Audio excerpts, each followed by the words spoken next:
Saya berdiri Ibu. Cuma saya tahu Ibu memang harap mudah-mudahan kalau satu berdiri nanti. Tidak usah dibilang, saya sudah tahu.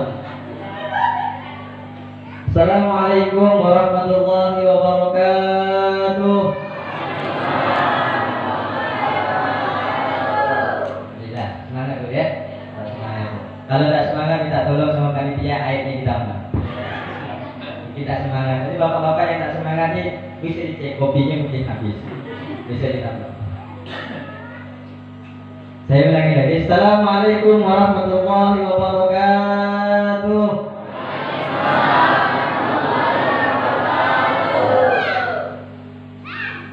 Nabi pernah bilang begini, kalau ada orang yang mengucapkan salam, mengucapkan salam itu hukumnya sunnah, dan menjawabnya hukumnya wajib.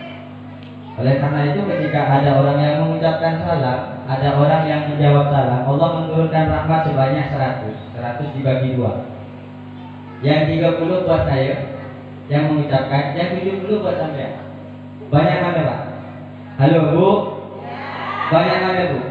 Banyak Ibu kan? Makanya bebannya lebih banyak Ibu. Makanya hukumnya menjawab wajib. Jadi saya ulangi lagi. Assalamualaikum warahmatullahi wabarakatuh.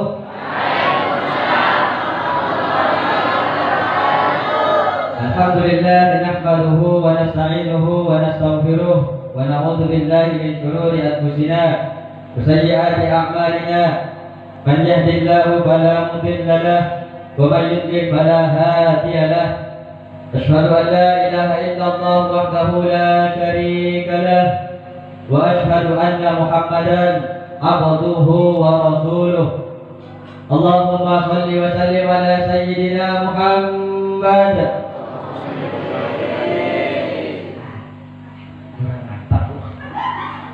Orang sholawat itu seharusnya kuat, semangat. Kenapa demikian? Karena kata kanjeng Nabi, al-baqilu man idza dzukirtu indahu falam yusalli alayya. Ibu mau jadi dibilang orang asin atau orang baik Bu? Nah, kalau mau dibilang orang baik, silahkan jawab salam, silahkan jawab sholat.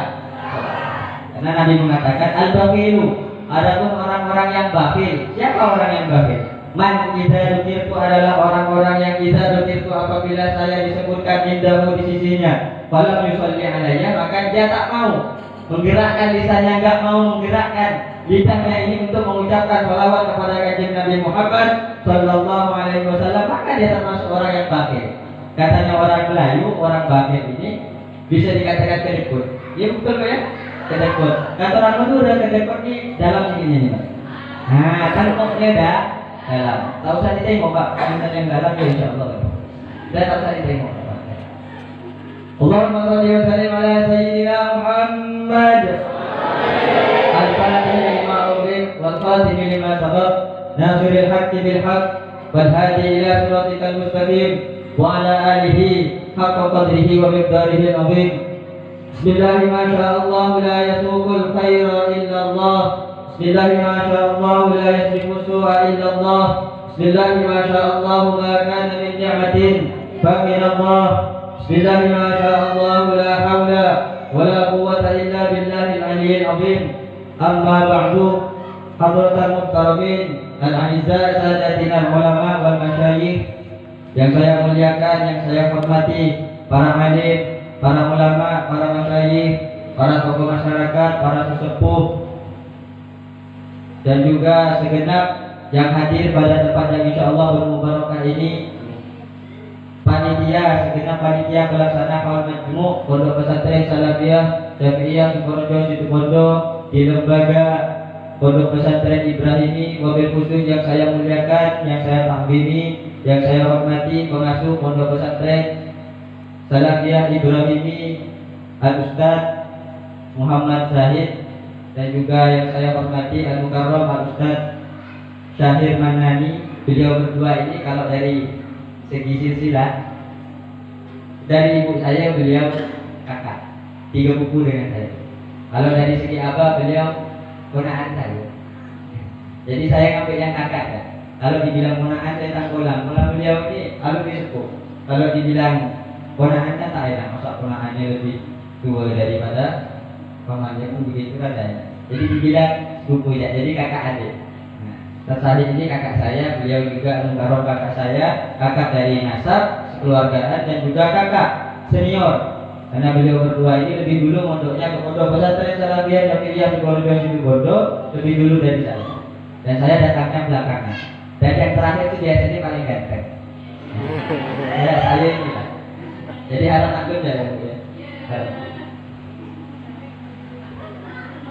Yang perlu saya sampaikan pertama kali adalah Nabi Muhammad SAW pernah bersabda, "Idza marartum bi riyadil jannati fata'u."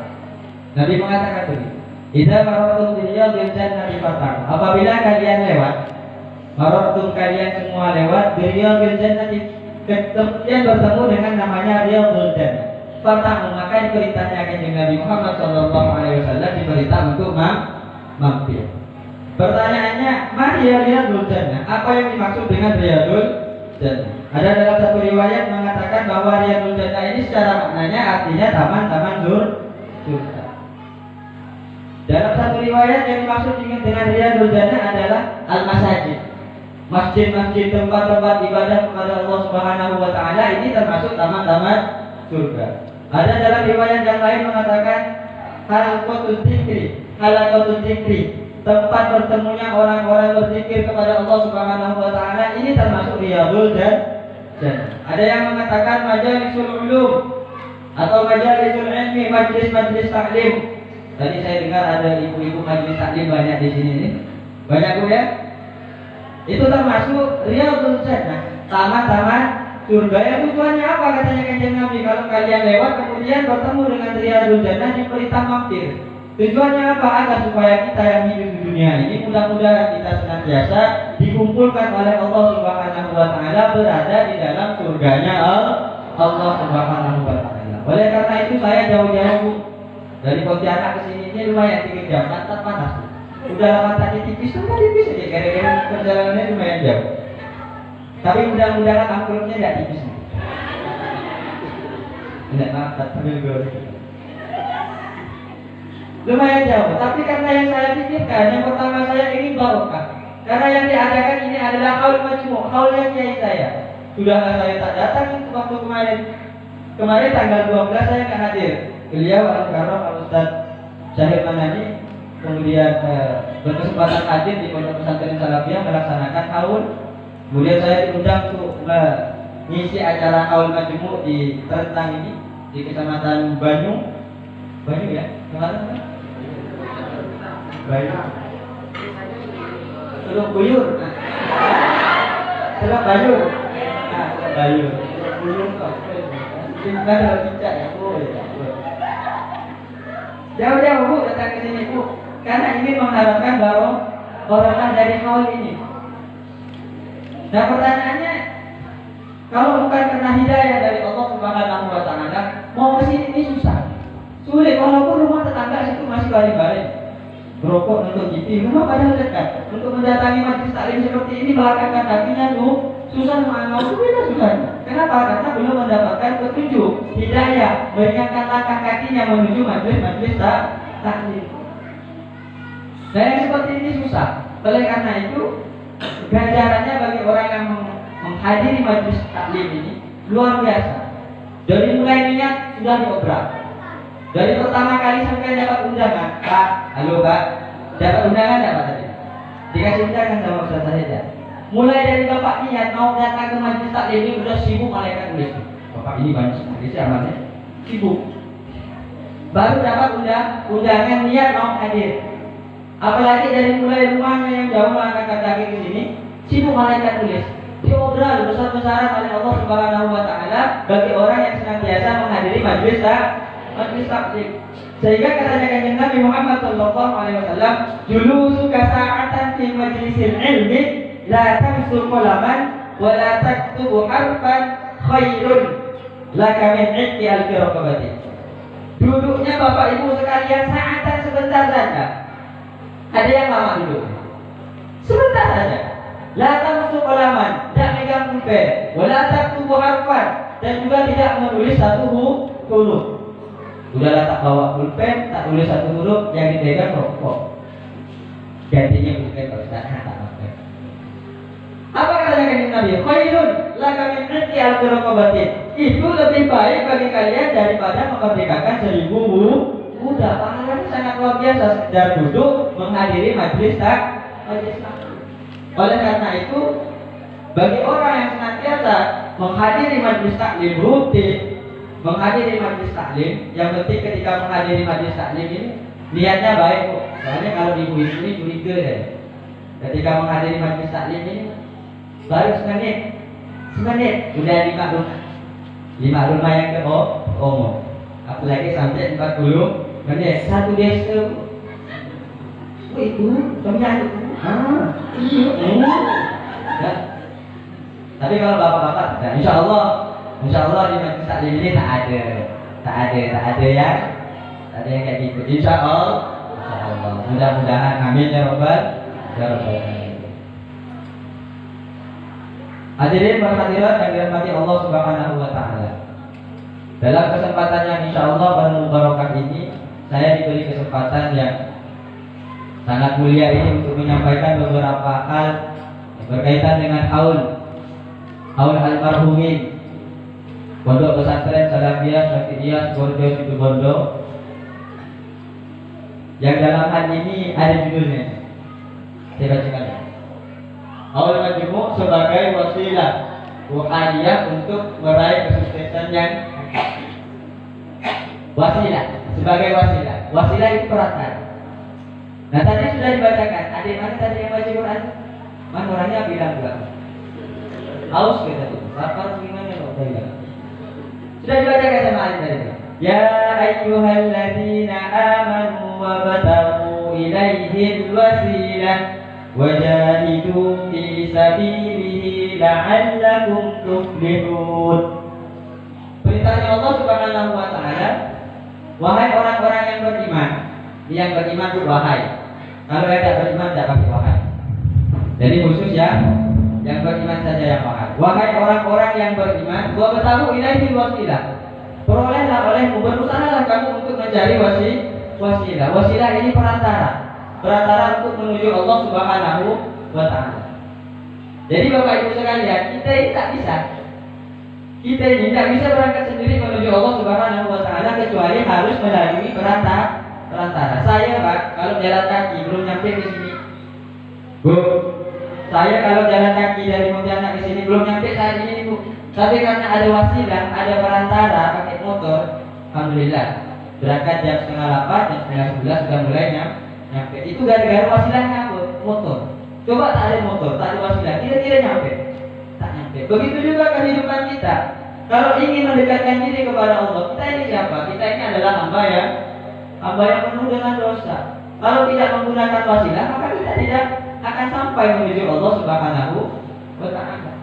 Oleh karena itu, wasilah yang pertama yang kita raih adalah wasilahnya Kanjeng Nabi Muhammad sallallahu alaihi. Yang kita jadikan perantara yang pertama kali adalah Kanjeng Nabi Muhammad sallallahu alaihi wasallam. Bu, Ibu kalau doa diawali dengan sholawat kepada Kanjeng Nabi enggak? Kan kalau doa Bismillahirrahmanirrahim, alhamdulillahirabbil alamin wassalatu wassalamu ala asyrofil mursalin. Kalau sudah selesai baca doa, ada sholawatnya? Ada. Wa sallallahu ala sayyidina Muhammadin nabiyil ummi wa ala alihi washabbihi wasallam. Ini artinya apa? Wasilah perantara baginda Rasulullah Muhammad sallallahu alaihi wasallam yang menghimpun doa itu. Jadi Kanjeng Nabi disimpan pertama, kemudian tengah-tengahnya doa, yang terakhir disimpan di sisi nama Nabi Muhammad sallallahu alaihi wasallam agar supaya doa ini sampai kepada Allah Subhanahu wa taala. Oleh karena itu katanya ulama, setiap doa yang tak diselingi namanya Nabi Muhammad sallallahu alaihi wasallam tak kira nyampe. Berarti apa? Berarti kita butuh wasilah. Oleh karena itu dalam kehidupan ini kita memiliki peranan penting, yaitu kita harus memiliki wasilah perantara untuk menggapai kehidupan yang paripurna, menggapai kehidupan yang senantiasa diridhoi Allah Subhanahu wa taala, yaitu melalui para guru-guru kita. Karena yang sebagai pewaris Kanjeng Nabi siapa? Ulama. Nabi Muhammad SAW bersabda, ulama ummati kal anbiya bani Israil. Ini saking karomahnya para ulama. Jadi al ulama warasatul anbiya. Para ulama ini pewaris dari baginda Nabi Muhammad SAW. Satu contoh misalnya, satu saat Nabi pernah mengatakan ulama ummati kal anbiya bani Israil. Ulama umatku itu setara, sepadan dengan kedudukannya para nabi Bani Israil.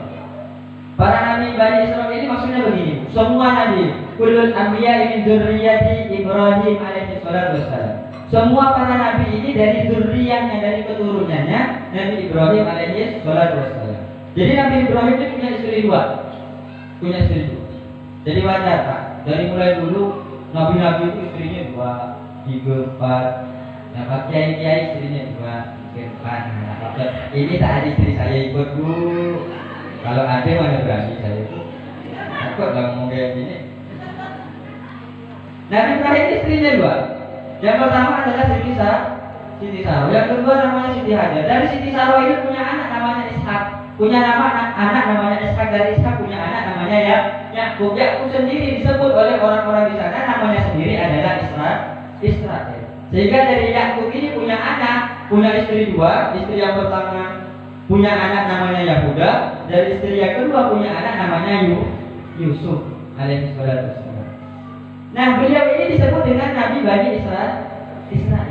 Disebut dengan Bani Israel. Sehingga turun sampai ke Nabi Musa, ke Nabi Isa. Dari Siti Hajar ini turun hanya satu, yaitu Nabi Ismail sampai ke Nabi Muhammad sallallahu alaihi wasallam. Sehingga Nabi mengatakan, ulama ummati kal anbiya Bani Israil.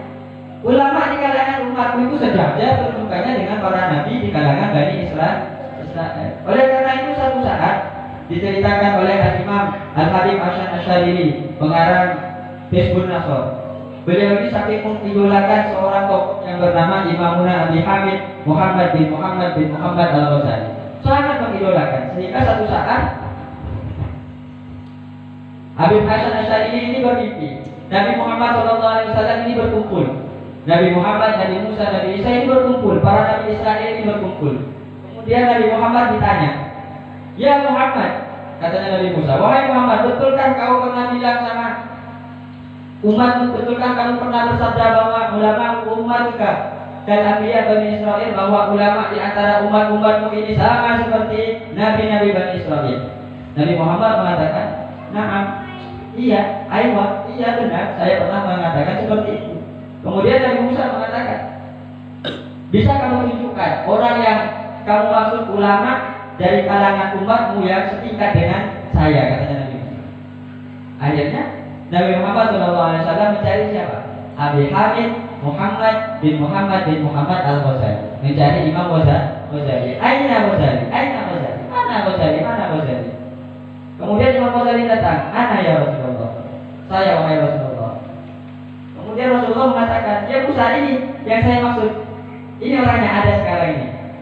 Orang yang saya bilang ulama ummati dan anbiya Bani Israil. Dia sama kedudukannya seperti kedudukan engkau wahai Musa.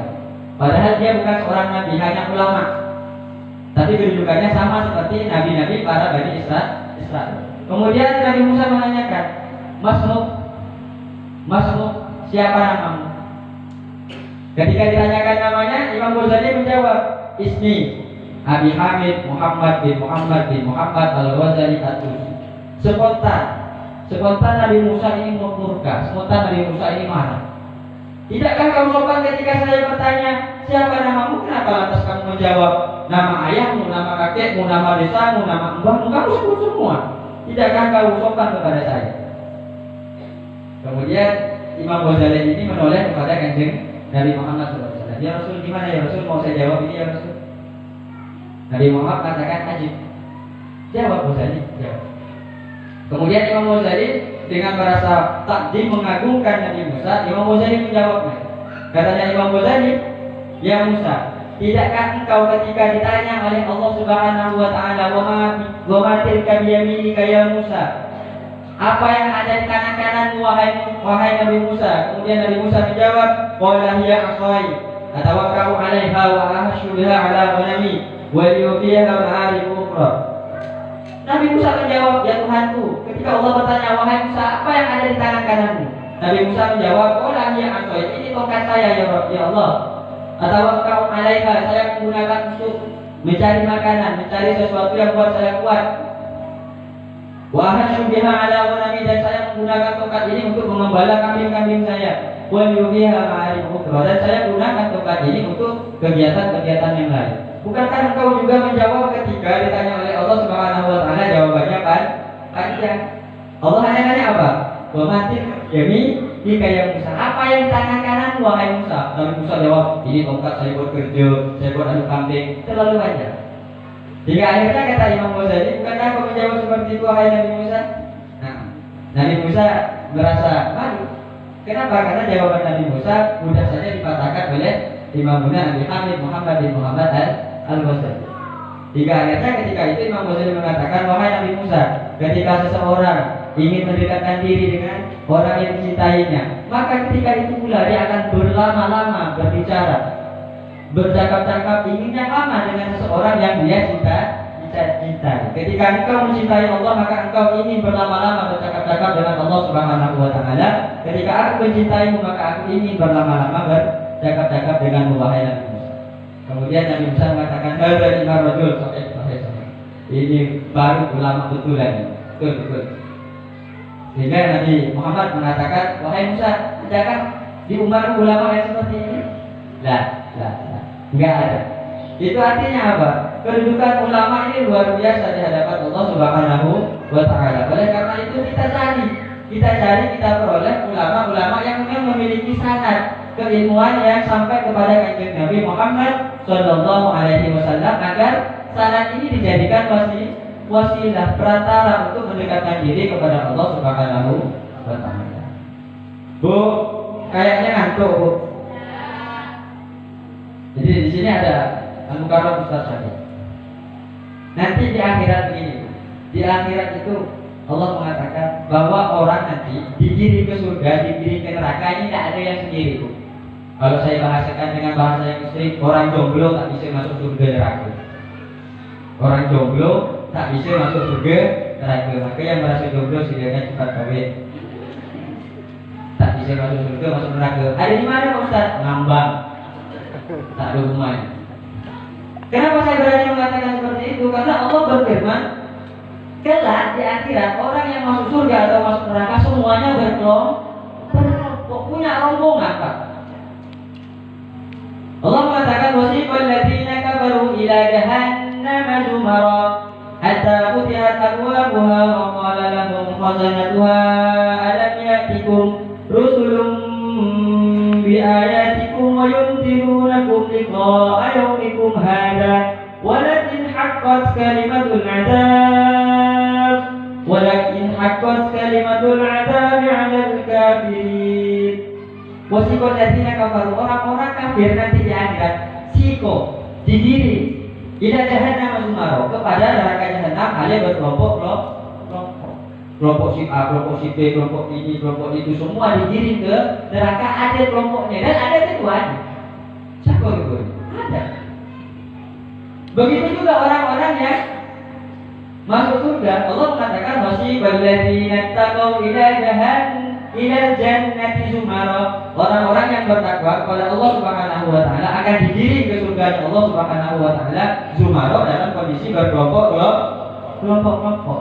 Hatta futihat abwabuha, sehingga dibuka pintu-pintu surga, wa qala lahum khazanatuha, dan orang-orang yang berada di surga, penjaga surga ini akan berkata dengan senyum, salamun alaikum tibtum fadkhuluha khalidin, keselamatan untuk kalian semua yang masuk surga. Betul, kalian baik-baik saja. Salamun alaikum tibtum fadkhuluha khalidin, maka masuklah ke dalam surga hanya selamanya, kekal berada di dalam surga yang Allah Subhanahu wa taala. Nah, pertanyaan saya, Bu, Pak, Bapak Ibu punya kelompok tidak? Jangan-jangan kelompok gosip. Nah, kemana, Bu? Kalau kelompok gosip, Bu? Nah, iya Pak, iya kalau iya. Harus Pak, harus punya kelompok Pak. Oleh karena itu saya di sini nggak bisa masuk surga misalnya. Ambil saja. Ustaz Syahir Ustaz Zahid tidak bisa masuk surga sendirian kecuali bergandeng juga kepada para ulama yang memang di hadapan Allah Subhanahu wa taala derajatnya tinggi sehingga mendapatkan surganya Allah Subhanahu wa taala. Nah, kalau Bapak Ibu sekalian misalnya bergandeng ke pondok pesantren Ibrahim ini, berarti sama seperti Bapak Ibu sekalian bergandeng kepada gurunya Ustaz Zahid dan gurunya saya. Kenapa seperti itu? Karena saya ikut mereka. Mudah-mudahan saya diakui sebagai muridnya, itu problem. Kalau saya tak diakui ini masalah. Misalnya Bapak mau gandeng di sini misalnya. Saya habisnya Ustaz Zahid, saya bilang siapa lo gue tak kenal. Kok dicari dari rombongan ke sana ke sini. Akhirnya tak dapat rombongan. Ketika tak dapat rombongan, tak punya tempat, tak punya rumah. Mau kemana? Tak tahu ya Tuhan. Ini repot. Oleh karena itu penting sekali untuk kita mencari rombongan. Kemudian misalnya timbul pertanyaan, kenapa pentingnya kita mencari rombongan sementara orang-orang yang telah terdahulu, ulama-ulama terdahulu ini sudah wafat terlalu jauh? Apakah bisa bersambung kepada kita? Maka jawabannya pasti bisa. Nabi Muhammad mengatakan al-arwahu junudun mujannah. Ruh ini kalau dihauli, diingat hari kematiannya, hari kewafatannya, ketika diingat, dibacakan doa, junudun mujannah, mereka semua berkumpul bagai tentara yang berbaris-baris.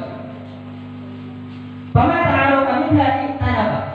Ketika mereka saling mengenal, artinya kalau setiap hari dikhususkan, setiap hari doakan, pasti roh ulama itu mengenal. Ini khususan Fatihah dari di bulan. Tapi kalau tidak kenal, paman kalau misalnya kalau ketika tidak kenal, ketika ditanyakan di akhirat minta syafaat, maka para ulama ini enggak.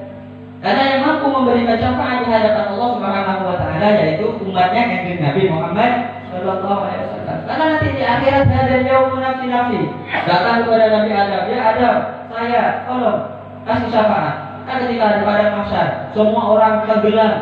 Tenggelam di mana, Pak? Tenggelam di lautan mahsyar. Kok bisa ada lautannya? Ya kenapa? Ya karena matahari terlalu dekat dengan kepala.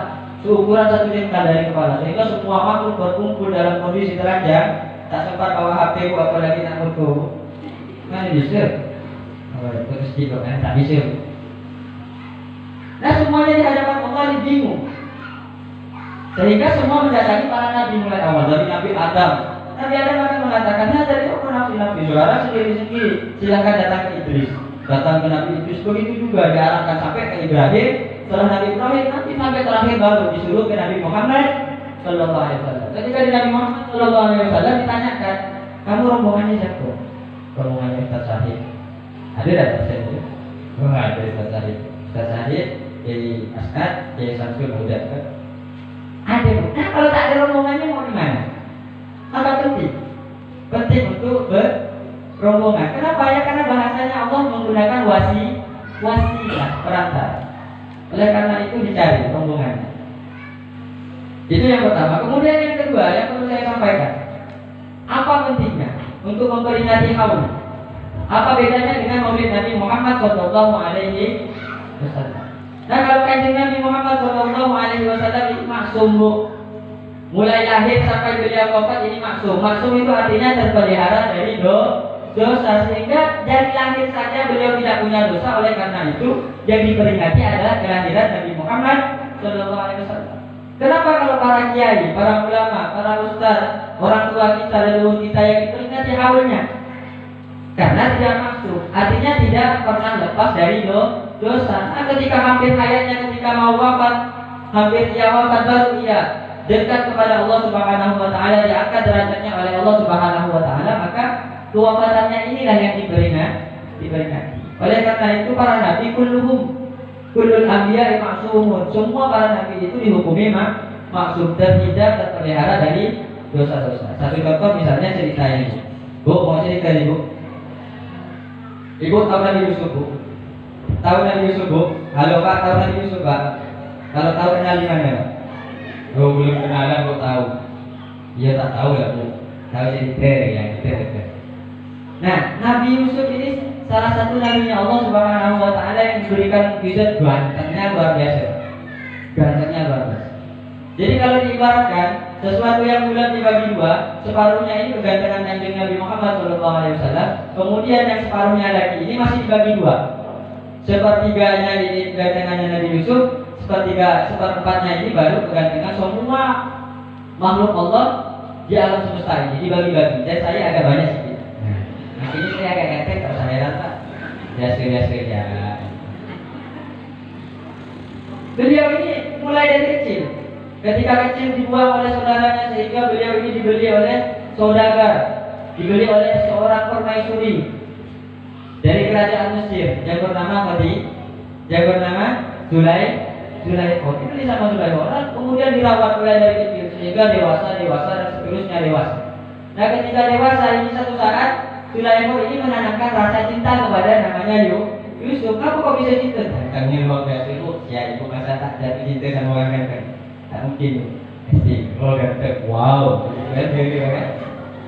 Ini Zulaikha ini jatuh cinta sama Nabi Yusuf. Tapi bukan Yusuf yang cerita saya ini ya.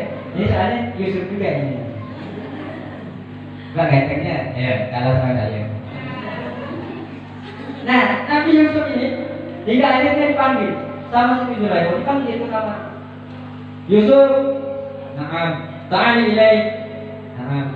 Karena beliau ini berada di rumahnya Siti Zulaikha.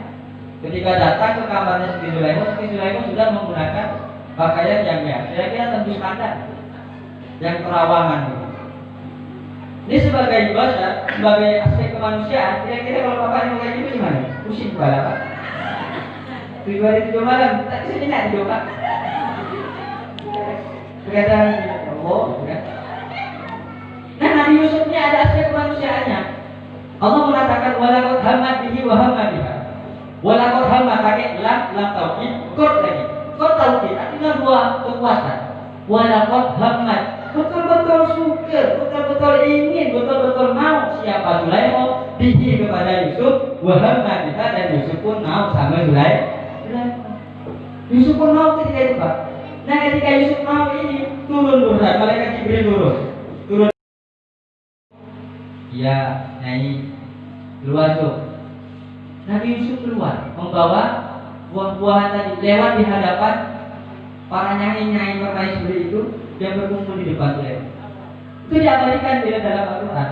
Falamma ra'aynahu akbarnahu wa qatta'na aydiyahunna wa qulna hasya lillahi ma hadza bashara in hadza illa malakun karim. Begitu kata Allah. Falamma ra'aynahu maka ketika perempuan-perempuan itu melihatku kepada Yusuf, falamma ra'aynahu akbarnahu mereka bertakbir.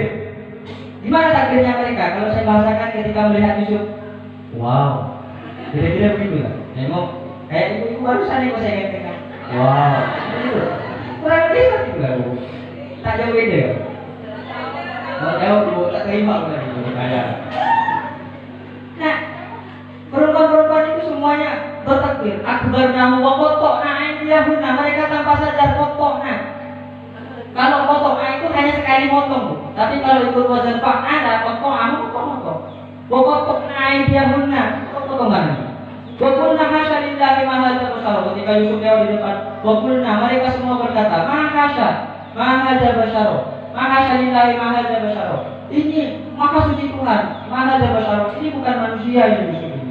Illa malakum karim. Kecuali Yusuf ini malaikat yang diutus Allah Subhanahu wa taala yang memiliki kemuliaan saking takjubnya, saking kagumnya kepada Nabi Yusuf. Ketika Nabi Yusuf itu sudah kembali ke kamarnya baru sadar bahwa yang terpotong-potong adalah tangannya.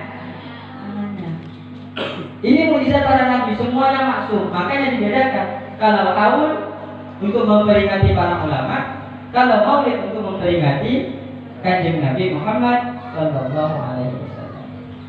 Nah oleh karena itu mudah-mudahan kita di haul pada hari ini senantiasa mendapatkan barokahnya, mendapatkan tabarukan, mendapatkan dari barokah para guru-guru, barokah para orang-orang soleh semua. Amin ya rabbal alamin. Yang terakhir yang ingin saya sampaikan, gimana ibu? Kurang berapa menit lagi nih bu? Mau lanjut? Kalau sudah cukup doa? Gobillahi, belum ya. Yang terakhir, yang terakhir. Saya takut malam bu balik bu, anak saya sakit. Bini saya sakit, saya punya anak 2, bini saya masih 1. Ya kan betul, bini masih 1. Lagi-lagi saya sampaikan, saya bilang berani begini karena saya tak bawa dia. Kalau saya bawa, jangan macam-macam bawa kamu nanti masuk bisa istri saya, wah ayahnya kacau ibu kau ibu ya, biar ngajinya agak intens. Nah, yang dihaulinnya ada almarhum ini. Kalau saya berbicara para guru-guru saya bicara, saya ada yang ikut bu, yang ikut cuma 2. Beliau almarhum Kiai Haji Raden Ahmad Fawad Ustaz Syamsul Arifin, kemudian ponakannya yang terakhir ini sebagai pengasuh yang terakhir Kiai Haji Raden Ahmad Azhar Ibrahim. Itu yang saya tuntut bu. Kalau Kiai Syamsul, Kiai As'ad saya tak tuntut. Kalau Kiai As'ad, kalau Ustaz Syahir Manani ini memang yang profesional karena beliau betul-betul riwayat kehidupannya Kiai As'ad Syamsul Arifin betul. Cuma begini, saya berpandangan seperti ini. Walaupun saya nggak betul, tapi bicara atau membaca sejarah-sejarah tentang Kiai Haji Raden Ahmad Syamsul Arifin. Jadi seperti ini. Kiai As'ad ini tak sama dengan kiai yang lain. Tak sama dengan kiai yang lain. Kenapa? Karena Kiai As'ad ini gelarnya 3. Bagi saya menyimpulkan gelarnya 3. Yang pertama, alim atau ulama. Memang satu syarat mutlak untuk jadi kiai ya harus alim begitu. Mau diamankan umatnya kalau tidak alim. Para kiai kan insya Allah alim semua. Dan biasa kalau alim sama, kiai yang lain juga alim. Yang kedua mujahid. Kiai ini mujahid. Mujahid itu apa? Pejuang. Sampai dinobatkan sebagai pahlawan nasional. Pejuang. Jadi kiai ini tidak cuma pintar dengan tasbih pak. Subhanallah, la ilaha illallah, Allah, tidak cuma begitu pak, tapi kita megang pistol. Gimana cara nembak belanda? Berat. Itu biasa pintar. Kenapa? Makanya beliau digelar sebagai pejuang, panglima Laskar Sabilillah, laskarnya Kiai Hasyim As'adi. Yang ketiga gelarnya beliau ini Auliyaillah, tergolong dari walinya Allah Subhanahu wa Ta'ala. Dan ini masyhur cerita-cerita tentang kewalian beliau bisa pecah jadi 2 dan seterusnya, itu masyhur sekali, banyak ceritanya. Yang paling penting yang saya ingin bahas bukan dari aspek kewalian, bukan dari aspek bahwa beliau ini mujahid, tapi dari aspek pendidikan. Kenapa beliau bisa menjadi seorang ulama? Dan bagaimana kedudukan seorang ulama? Yang perlu diperhatikan adalah sabda Nabi Muhammad SAW bilang seperti ini. Khairun nas wa khairukum man yamshi ala wajhil ardi al-muallimuna. Paling baiknya orang dan paling baiknya manusia yang berjalan di muka bumi ini adalah al-muallimuna, orang-orang yang mengajar. Kenapa orang-orang yang mengajar ini dibilang orang yang sangat baik, orang yang sangat memiliki jasa yang sangat besar? Karena ulama qulqaddin jadalu. Ketika agama ini mulai runtuh, mulai roboh, tidak diamalkan oleh orang-orang, ulama-ulama ini, para mu'allim, ustaz-ustaz inilah yang telah membangkitkan agama-agama Allah Subhanahu wa Ta'ala. Oleh karena itu katanya kanjeng Nabi, atuhum wa la tastajiruhum, kasih hadiah wa la tastajirhum, jangan sewa. Makanya menyewa ulama itu hukumnya haram, tidak boleh. Artinya apa? Terkesan menyewa itu adalah mengatur. Bahasanya kanjeng Nabi, atuhum wa la tastajirhum, kasih mereka, jangan sampai mereka itu disewa. Kenapa? Kalau mereka disewa berarti ngatur ulama. Kenapa begitu mulianya mu'allim, orang yang mengajarkan ini? Sehingga dikatakan oleh Nabi, idza qala lis-sabiy, ketika dia mengajar, mengatakan kepada anak kecil yang diajarkannya, qul bismillahirrahmanirrahim. Faqalaha as-sabiy bismillahirrahmanirrahim. Kemudian anak kecil ini mengikuti Pak Ustaz ini. Pak Ustaz ini bilang bismillahirrahmanirrahim. Anak kecil ini ikut bismillahirrahmanirrahim. Atau tidak pastilah bismillahirrahmanirrahim. Kira-kira seperti itu. Ini kata Allah lahu bara'atan lis-sabiyyi wa bara'atan lil mu'allimi wa bara'atan li abawayhi minan nar. Allah catat bisanya anak kecil baca bismillah ini sebagai kebebasan bagi orang tuanya, kebebasan bagi anak kecil itu sendiri, kebebasan bagi ustadznya yang mengajarkan ini. Bebas dari mana Pak? Bebas dari api neraka Allah Subhanahu wa Ta'ala. Ganjarannya sangat luar biasa. Oleh karena itu aku membalas takdirmu. Kita ini kalah sama beliau Pak. Beo, Bapak tahu beo? Bu, burung beo bu. Kalau ada bu, boleh kasih saya mau balik. Saya untung saya nyari tadi ketemu sana ada burung beo, untung dikurung orang. Kalau tadi kurung saya mau balik gitu. Dapat, nah ini. Burung beo ini pak, kalau diajarkan sama kita, kalau tak masih, beo betul. Assalamualaikum, mahal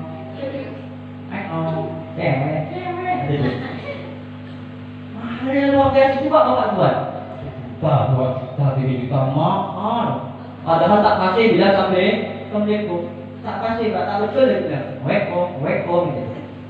Coba Pak Ustaz yang ngajarkan anaknya. Assalamualaikum, oh kasih pak. Assalamualaikum warahmatullahi wabarakatuh. Tak dikasih pak. Tak dikasih apa tuh. Berarti ini Ustaz ini lebih mulia siapa? Beo. Ini yang salah Ustaz apa beo? Ini yang salah adalah orang tuanya beo. Ini yang salah. Ini yang perlu diluruskan. Kenapa? Karena ngajar anak kecil itu bahwa tak segampang balik makanan mah betul lah. Saya punya murid kecil. Hidup. Bismillah, baca. Sot.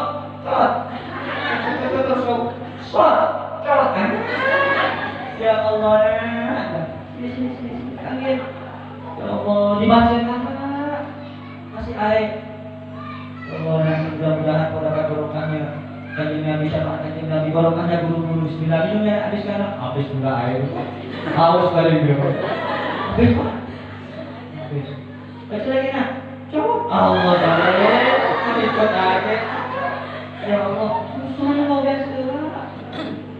Sudah selesai itu saya tinggalkan sebentar ya. Saya kan masuk lagi ke dalam. Tengok. Kok kopi tinggal separuh?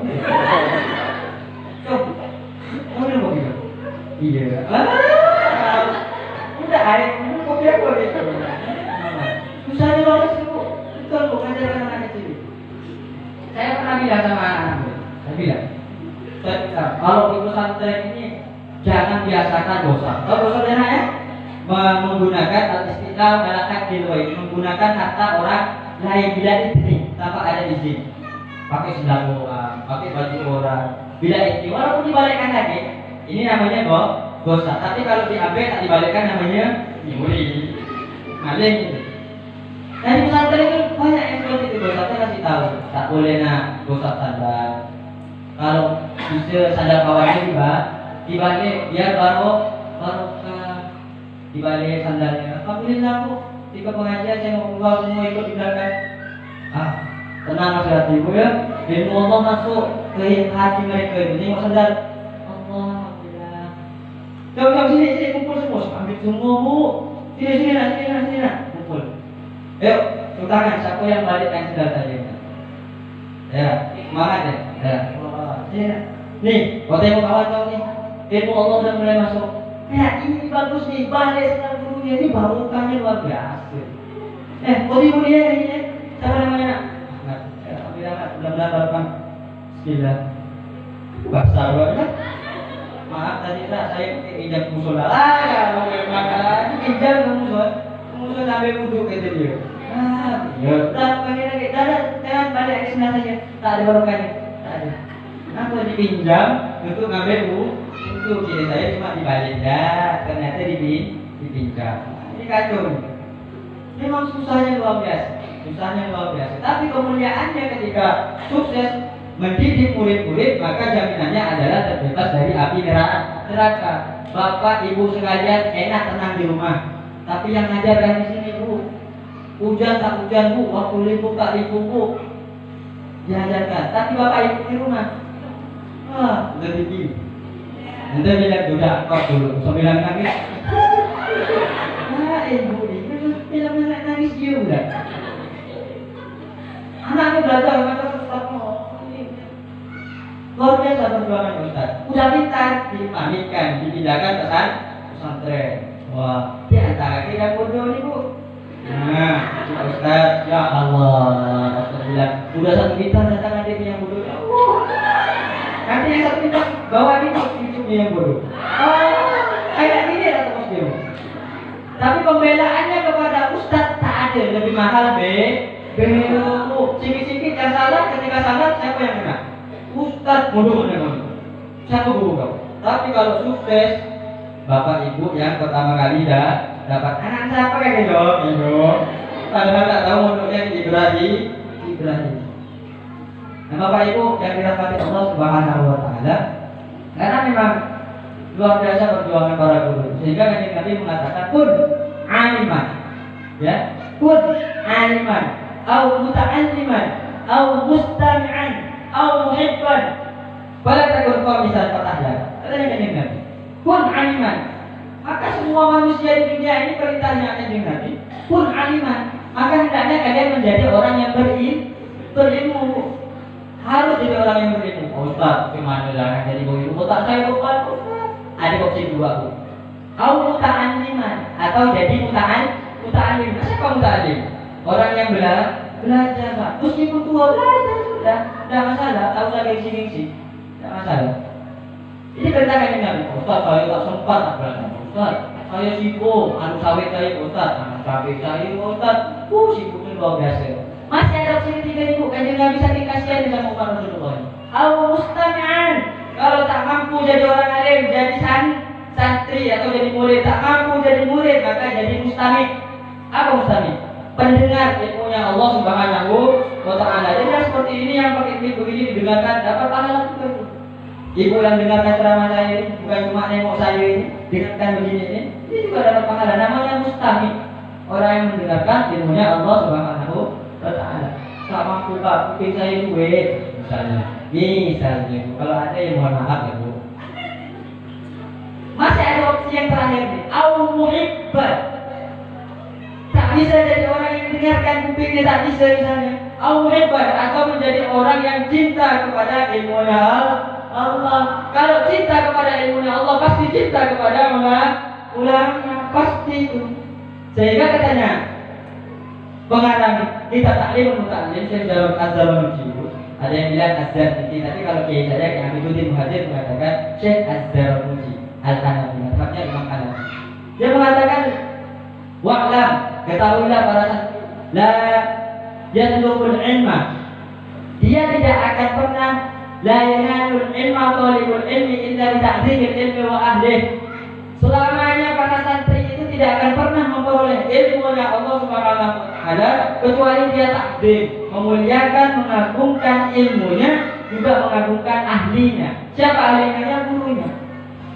Makanya kata Kanjeng Nabi, jadi yang keempat au muhibban, atau jadilah orang yang cinta kepada ilmunya Allah, cinta kepada orang yang menyampaikan ilmunya Allah Subhanahu Wa Taala. Karena kelak orang akan dikumpulkan yusyarul mar'u ma'aman ahab. Kelak di akhirat semua manusia akan dikumpulkan oleh Allah Subhanahu Wa Taala bersama orang-orang yang dia dicintai.